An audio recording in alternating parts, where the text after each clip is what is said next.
台南市昆新附近的海岸是咱国军演习的地点之一。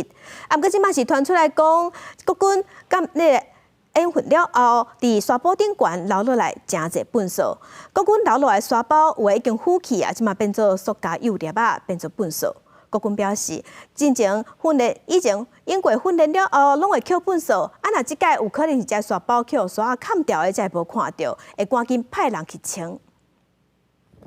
志工捡塑胶干仔这废弃物，台南社大海洋废弃物志工17下晡加100外学生去市昆新海沙堡捡粪扫，佮监测海洋废弃物，发现沙堡草包内底有真侪沙包，顶悬有草灰色。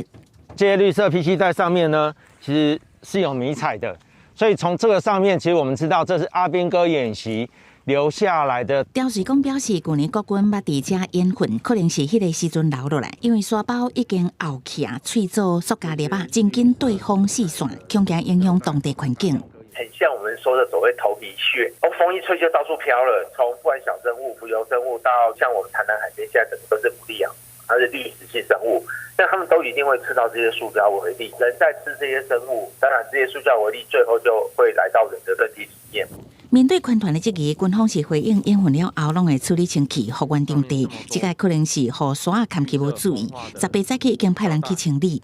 训后都会实施场域复原以及净滩，并请当地乡镇区公所复试检查，研判是因被沙滩掩埋，没有注意到。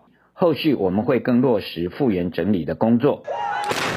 国军演习是为了保卫国家，不过看所留来沙包变作海洋废弃物，官团提醒军方注意演习了后场地复原，若无敌人都未来，基本都先予塑胶粒围攻。记者综合报道。